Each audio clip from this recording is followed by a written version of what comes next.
And welcome to another Good Morning Thailand, middle of the week. Thank you very much for joining us. And thank you again for all your comments. We'll get to some of those a little bit later in the program. But first, we'd like to welcome our studio guest today. We've got Able from Find Your Voice Asia. Thanks for having me again, Tim. And of course, we've got Bill down the end there from C9 Hotel Works. Hi, Bill. Actually, your shirt's woken me up. It's stark daylight. I'm not going to be outdone in the shirt department. Good Morning Thailand.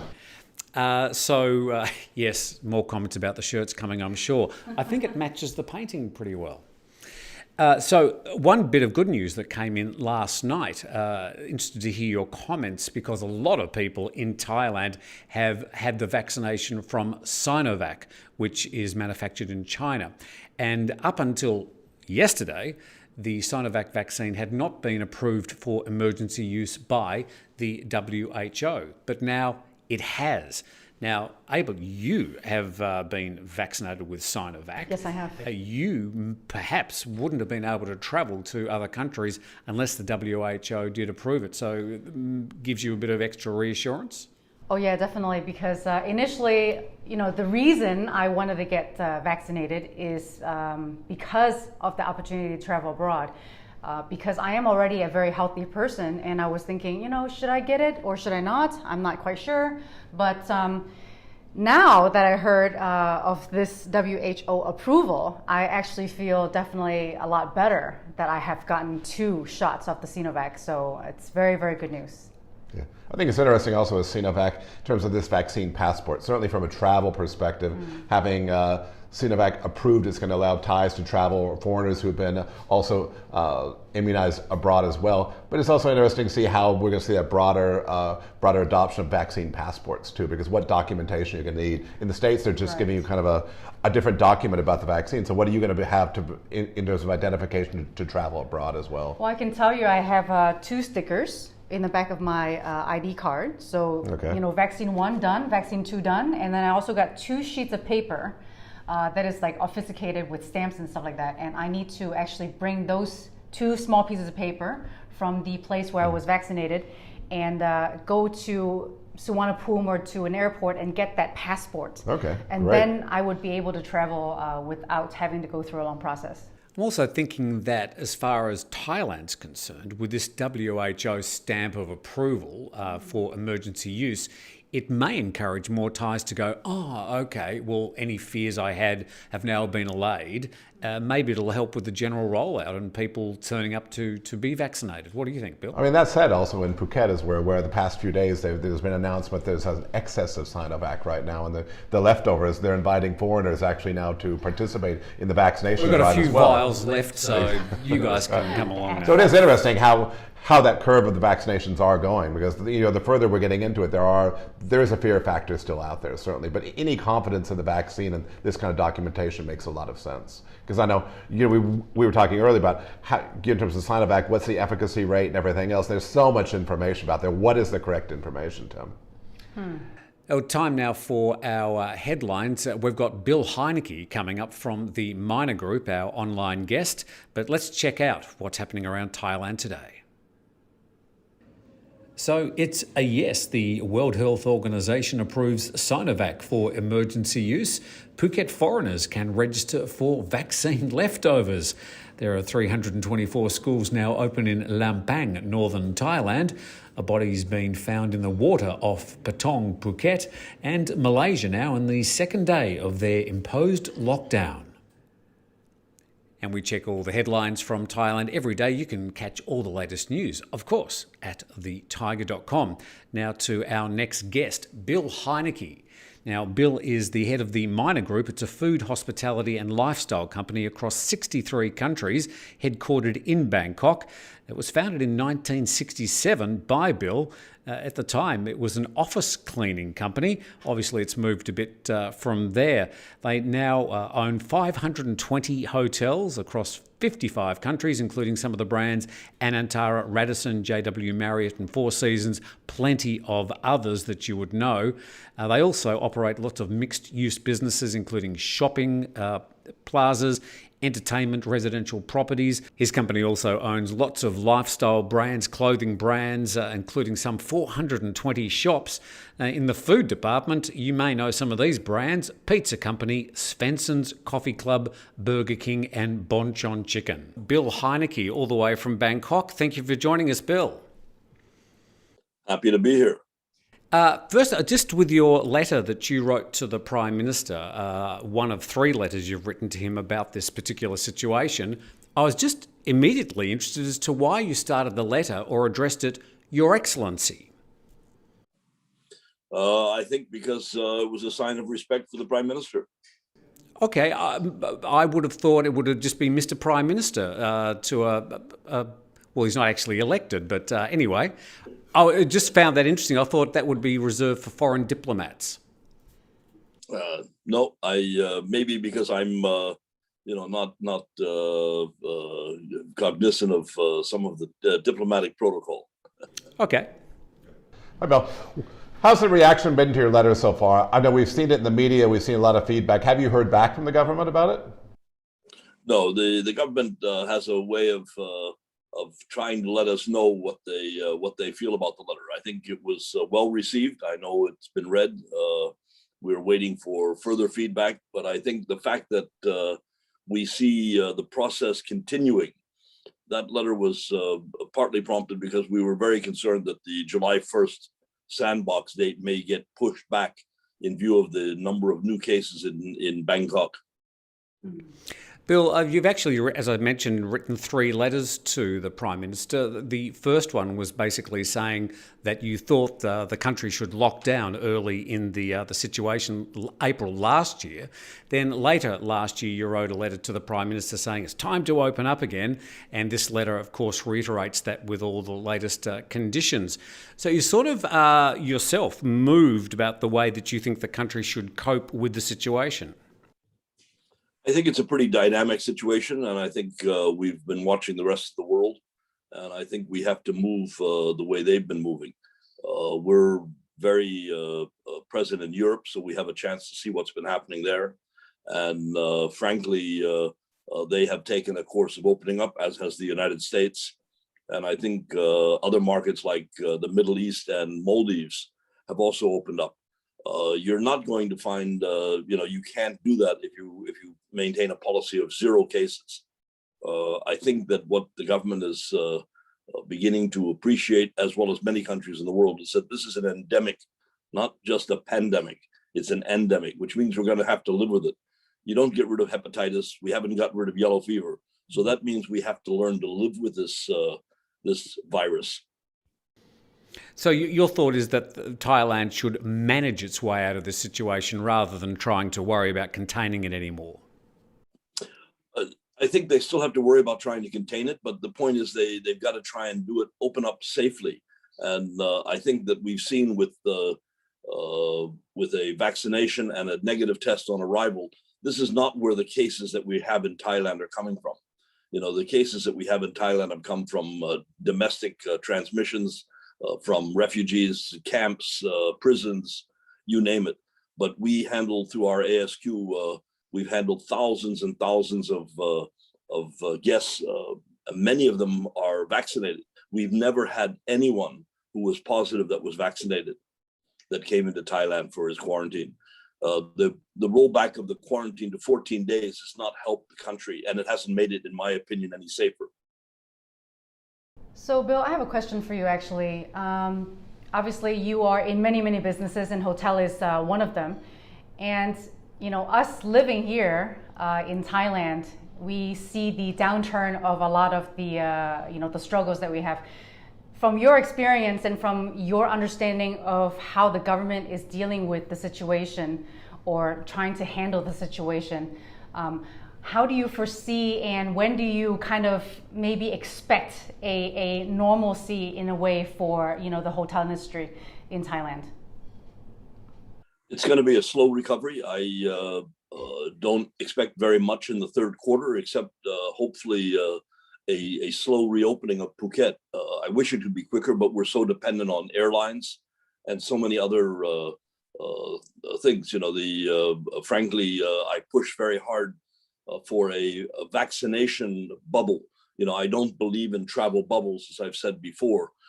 We can't get Hong Kong and Singapore, which are two very low risk countries, to even be able to get a bubble going. But what I do maintain is that we should, through the Ministry of Foreign Affairs, have reciprocal arrangements with safe countries where if visitors come that are vaccinated and test negative here, we should be allowed to go to their country if we've been vaccinated and test negative there. So in effect, you're opening up safely, not trying to open up for people that haven't been necessarily vaccinated, or trying to open a travel bubble between two safe destinations, but really trying to ensure that visitors are safe in reciprocal ways. How concerned are we always say you can't stay there if you can't get there. How concerned are you about airlift? How the general state of the aviation industry, certainly here in Thailand, but also within the region, internationally as well? That's everything, for tourism. How important do you think that's to kick back quickly? Absolutely, it's critical. I've talked with many of our friends in the airline industry, and a lot of it depends on also people being confident enough to get on the planes and come. And so if we're not fully supportive of this, then we're not going to see the airlines get back up to speed quickly. Bill, we've published the letter that you wrote to the Prime Minister last week down under this video so people can read it. But I was wondering if you've had much response to that letter. We've had a quite considerable response from the public. We've seen generally positive feedback. Unfortunately, when you write letters, as I do, on behalf of our company and our teammates, the problem that we run into is the fact that many people dragged up the fact that I was pushing for the Prayut government to be recognized 8 years ago or 7 years ago when they came to power. But that was critical to our thing. It wasn't an endorsement of the government. It was more a point of view that we need to recognize whatever government is heading Thailand that has needs the support of the consumers and the public. So unfortunately, I'm constantly being reminded of things that I wrote many years ago. But nonetheless, I think the message has received favorable response. How are you getting your head around, certainly for hotels now? If we would have been sitting a year ago, we're saying the Chinese will be back, regional tourism will come back first. Now, as we see what's happening in Malaysia, what we're seeing in India as well, these big markets for Thailand could be stunted. And now we're back to long haul. How are you trying to do your business planning process, or what markets do you expect to come back to Thailand first? Who are those first travelers going to be back? I think without a doubt they'll be from Europe, because they will not have the reciprocal quarantine. In other words, people from Hong Kong, as long as they face quarantine after visiting Thailand, are going to have a hard decision to make to come here for 2 weeks and then return and go into quarantine. So we need also the support of the other countries, the nearby ASEAN and Asian countries, to support this. And they haven't begun the process yet. So most of the countries do not allow a return without quarantine, even if you're vaccinated. And Bill, I have another question. I was talking to some friends who are in the real estate sector, and most of them were saying that the higher end real estates are doing okay and doing better. But what do you think about all the many smaller 3 or 4 star hotels and all the condominiums that are building? How do you think those will recover in real estate or hotel businesses, et cetera, et cetera? I don't think we can expect very much until next year, 22. Bear in mind that China, it looks like China, Australia, and New Zealand, although they've got the virus pretty much under control, won't be reopening and letting tourists out or allowing people in. Bill, just finally, you mentioned publicly in the last week that you thought the vaccine rollout in Thailand has been a disaster. In what way do you think the government has had some missteps? I think what they failed to realize is that what we need is more vaccines, not more lockdowns. And the fact that we were very dependent on just AstraZeneca and Sinovac, I think, kept the whole ability to roll out quickly behind. Today, I think there's a general recognition that we have to have as many vaccines as possible, as quickly as possible. So I think the vaccine policy is changing. Unfortunately, when they cut the red tape in Thailand, they tend to cut it lengthwise. So we have twice as much red tape as we've had previously. Bill, just looking over your left shoulder, I just noticed in the background, is that a brontosaurus wood carving up on the shelf? No, it's an elephant. That's an elephant? Oh, I see. It's got a very long trunk. I was just trying to think. I was thinking that too. It was a bit distracting. Bill Heinecke, thank you very much for joining us. We appreciate your time, and good luck with getting your hotels and all your other businesses open over the next months and years. It is going to be a bit of a slow grind, but we appreciate your time today. Yep, we'll see you in the sandbox, Bill. All right, see you in the sandbox. Thank you. Bye-bye. Bye-bye. Mr. Bill Heinecke.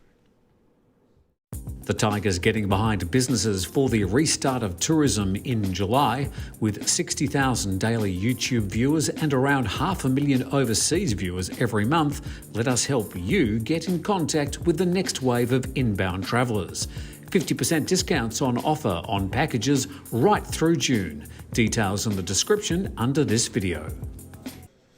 And you're back on Good Morning Thailand. Able, interested to know about what happened in your family when you all sat down one day.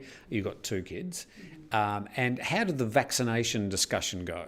How did you guys come to decide to get vaccinated? Well, my husband and I were very serious, and we were sitting at the dining table and having a, discussion. No, I'm just joking. We were just chatting away, and he was like, "Okay, I'm going to make an appointment for us because this is very important." To my husband, it was very important to get vaccinated because he wanted to feel safe. And me opposing him in a way, like, I'm okay, I actually don't need vaccination. But he did win, and I just thought, okay, it doesn't hurt for me to get vaccinated. And actually, it wasn't really, it was pretty much more like him convincing me that I need to go with him because he already made an appointment. What about the social element of that as well? I mean, in terms of those around you, you've got kids, you have other family members around. How much does that play in, being conscious and actually having that vaccination to try to protect others? I do think it's important for me to get vaccinated if I travel abroad. I was very conscientious about where I travel to, where I go to. I usually don't go to places with a lot of people anyways. So I know that I would be very, very careful, to stay far away from people and not to get, potentially attract this kind of COVID disease, but not a disease, excuse me. But it is a disease. Actually, don't worry because Tim's shirt protects him against COVID-19 already, so that's okay. There is a responsibility if you do travel abroad, but I am also very careful when I'm here. But people always say that they're careful anyway, so it's something that I feel it's a responsibility. If I have the chance to get vaccinated, I think, why not? Tiger Roar's time, and let's go to some of the comments from some of our members. Firstly, Scott D said, transitioning from enjoying Thailand's world-class nightlife on holidays to living long-term as an expat can be difficult for some. Specifically, I'm referring to drinking alcohol and possible addiction. I'm curious if there's a problem with addiction amongst a high percentage of the expat community. I wouldn't have thought so, Bill. What do you think? I think COVID-19, you could have gone 2 ways. You could have fallen off a cliff somewhere and started day drinking and everything else. We've seen examples of that. Honestly speaking, we've seen people who got healthy as well. It's going to go one of 2 ways. It's going to be ugly or it's going to go good for you. But we have seen, certainly there is, I think from a mental health issue, as we talked about yesterday, there is an issue with that. And if you were already drinking a lot, we have seen people drinking more, certainly at home, because it's depression. What's driving drinking? It's not just the love of alcohol.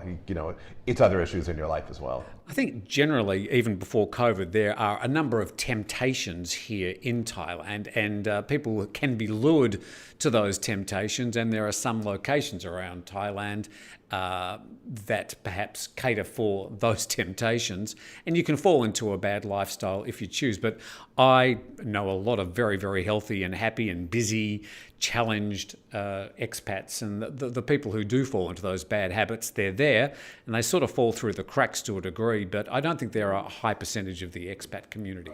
I think arguably, if you've got a country like the Philippines, you see the birth rate increasing dramatically from COVID-19. We've not seen that here. What about the divorce rate as well? Certainly with people who have been in COVID-19, we've seen marriages break up as well. So, again, COVID-19 has been an accelerator of many things which were going to happen anyway as well. And certainly, I think mental health still is a key issue of this crisis. Definitely. Bill, what have you got there on the Bill's mailbag? Oh, the mailbag. We got from Stefan, who's a super fan as well. Every once in a while, a show without COVID would be great, What about electric cars? My husband drives an electric car. What sort of car is it? It's an MG. An MG, it's what, a hybrid, or is it full electric? Full electric. Yeah. And so you have to charge it up every night? Every night. Plug it into the wall? Plug it into the wall. We got it installed in our house, and we have an extra, what do you call those, electrical boxes also, because it does suck a lot of electricity. So we have 2 electric boxes at our house. One is for the car and one's for our house. I mean, here in Thailand, we're seeing if I go to Central Department Store, if I go to the Intercontinental Hotel, here as well, we're seeing EV charging points. Yes. There was an announcement last week here in Thailand with Foxconn, which is a Taiwanese company, together with PTT in terms of assembling cars, EV cars in Thailand as well. So it is a wave of the future. And I think with the EEC initiative in Thailand, we're going to see more cars being done this way, certainly without doubt. Able, any idea what the cost is to recharge the car each month? Have you sort of evaluated the additional costs of...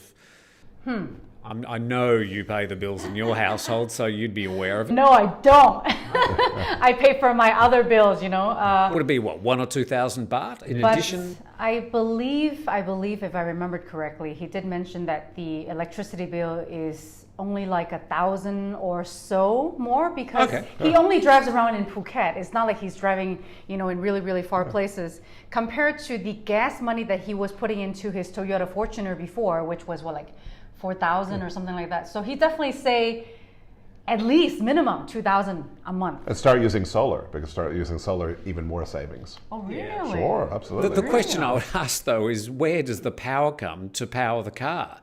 The power comes from hydro or from coal. I mean, there's no real benefit to the environment from driving around in an electric car, apart from maybe feeling good and saying to your friends, I drive an electric car. Though arguably, Tim, you're able to power solar power as well. Here in Phuket as well, you're able to get permission from the electric authority to install solar as well. So you can drive along with a solar panel strapped to your roof. No, you'll be charging with solar power. Okay. Yeah. How long does that That last? doesn't work very well at night time, though, when you want to charge your car. If you have a battery as well, that's what it's there for. What else you got in your mailbag? We got a note in from Jeff Winter. May I suggest that you get rid of the plant? It's very distracting. Jay's plant. What's happening with Jay's plant? Jay. Oh, come on. We need a little green in our life. That's all we can say. Yes, we need more. Right. Well, this is very, very bright. Yeah, it's some green. Maybe we should all start wearing some more green, no? Exactly. We've added the plant. Well, we'll be adding little nicks and knacks. We've sort of got the cups. So we will be adding, we've added Able today. So we do like adding things. All you need is love and a dog. Be very careful what you say about the plant if you are going to comment, because Jay is very sensitive about the plant. So We like the plant. Bill? We have one more note in from Richard O'Hagan. Why are you giving a platform to anti-vax crackpots at a time like this, referring to yesterday's discussion? Richard, I'm not sure that you actually listened yesterday, because the whole discussion platform was vicarious. The whole discussion was somebody who wants to discuss. They didn't say yes, they didn't say no. I think that's really important for a platform like this, is we don't have all the answers. This is a point of discussing different people's views, and really important that we're able to discuss, not just say yes or no. And be assured, when we've been talking about getting vaccinated in the past on the Tiger, we get equally an amount of people saying, how dare you push vaccines? So we're damned if we do and we're damned if we don't. We just try and provide some conversation pieces and some different points of view from ordinary people like us. I've got one more from Peter Hearn, another member. Peter says, so all this gets approved. He's speaking about the Phuket Sandbox, which is the sort of start of reopening Thailand. And I fly in on the 15th of July and go straight home to my home in Kamala. I then need a test on day 5. Yes, you do. Any idea of costs? You do have to pay those costs yourself. And I understand, Able and Bill, that he can't go straight to his home in Kamala. He has to stay at an approved SHA hotel. Correct. The SHA Plus program is widespread throughout Phuket. It not only includes hotels, it includes restaurant establishments, shops, and everything else. It's there for safety, and there's a point to it. But as it's written right now, in terms of the sandbox model, you would be required to stay in an SHA hotel. So yeah, you could stay in a hotel and still visit your house. You can go outside, you can see other people, but there is a procedure in terms of the environment you would be in, and you would get a test after 5 days, though we don't know what that test would be. I think something else we were talking about the sandbox was, what is the cost now? We have the direct flights coming through to Phuket. We were looking at Thai Airways, who's flying from Copenhagen and Denmark. Right now, when we're looking at airfares in July, it's about 27,000 baht round trip, which doesn't sound too bad. It sounds literally much like it was before. Sure. Okay. That's all going to be very interesting to see how those airfares pan out. If you don't have another SHA hotel to stay at, you can stay with Able, who is registered as an SHA hotel. So you can all go and stay with Able. No comments. Good answer. One key milestone for the sandbox this week is the Thai cabinet will be getting together on Friday and be also vetting through the sandbox model as well. So we're expecting more news on Friday. We're getting more guidelines in terms of the sandbox. So this is a very instrumental week in terms of how the process is going ahead. And we'll certainly do our very best to try and package it in a nice, neat little box for you with all the answers in one place. I'll be watching. Great. Bill Barnett from C9 Hotel Works, thank you. Thank you. Nice to see you again. And Able from Find Your Voice Asia. Thank you, Able. Thank you so much, Tim. Be kind to plants. And a big thank you to Jay over there pushing the buttons. And thank you to you. We look forward to your comments. Thank you for joining us. And we'll see you next time on The Tiger.